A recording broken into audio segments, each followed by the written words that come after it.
Hi friends, welcome to our YouTube channel. So आज हम बात करेंगे पीपीएफएस म्यूचुअल फंड के पोर्टफोलियो के बारे में और देखेंगे जुलाई में इस पोर्टफोलियो में क्या क्या हलचल हुई है और जुलाई में इन्होंने कहाँ पर सबसे ज़्यादा पैसा इन्वेस्ट किया है और सेक्टर एलोकेशन भी देखेंगे इस कंपनी ने किस सेक्टर में सबसे ज़्यादा पैसा डाला हुआ है और सबसे ज़्यादा पॉजिटिव किस सेक्टर पे है पीपीएफएस, बिकॉज वो एलोकेशन से हमें पता चल जाएगा। And why I am covering this? Because this is one of my favorite mutual fund and also one of the top performing mutual funds.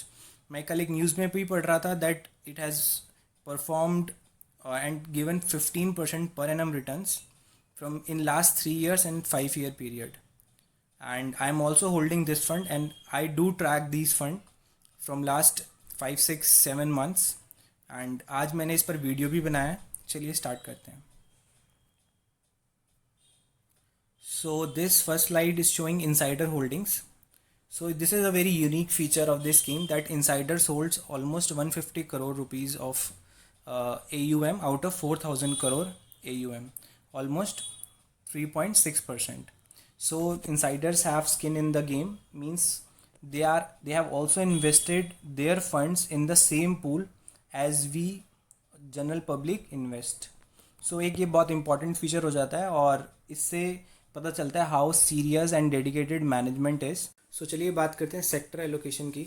So in my view this is one of the most important thing which we should keep in mind while constructing portfolio. And retail investors हमेशा ये mistake करते हैं, they don't bother to see उनका कितना पैसा किस sector में लगा है and they just buy whatever they like. अगर हम बात करें Parag Parikh long term equity fund की which is their flagship fund, तो इनका मेजर एलोकेशन 15% सॉफ्टवेयर में है and this investment is basically in mid cap companies Persistent, Mphasis and Oracle. Then comes internet technology, Alphabet, Microsoft, Facebook, US companies 15%। Then comes banks 12%। तो country के top banks आ जाते हैं इसमें, HDFC, ICICI, Axis. Then comes finance 11%, इसमें major holding इनका Bajaj holdings में है। Consumer non durables में 9%, इसमें जो मेजर होल्डिंग है इनका ITC में है। Then comes consumer service Amazon 9%, again US company. Then comes pharmaceuticals 8%। So यहाँ पर इनकी 5 कंपनीज में इन्वेस्टमेंट है और यहाँ बास्केट अप्रोच ये फॉलो कर रहे हैं। कंट्रीज़ के टॉप कंपनीज में इन्होंने इन्वेस्ट किया है। Basket approach, not concentrated but basket approach, थोड़ा थोड़ा पैसा। Then comes auto ancillary and hotels. So इनका ऐसे 93% ऑफ देयर फंड्स इन्वेस्ट हुए हैं in 26 companies, that is 3,747 crore, right. So this is their full portfolio as on July 2020। इसमें domestic की 21 companies आ जाती हैं एंड इंटरनेशनल 4 कंपनीज आ जाती हैं, ADR आ जाता है and some traps and FD which is basically their idle funds, 266 crores, 7% of their funds।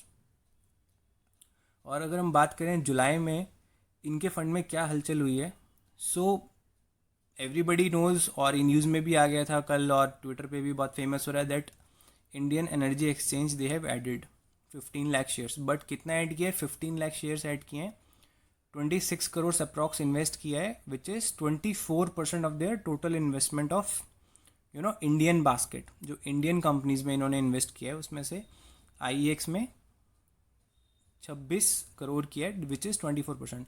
और मेजरली इनका जो पैसा गया है इन्वेस्टमेंट में वो गया है ITC में, और 32 लाख शेयर ऐड करे हैं विच इज़ अप्रॉक्स 62 करोड़ और 57% पैसा ITC में गया है।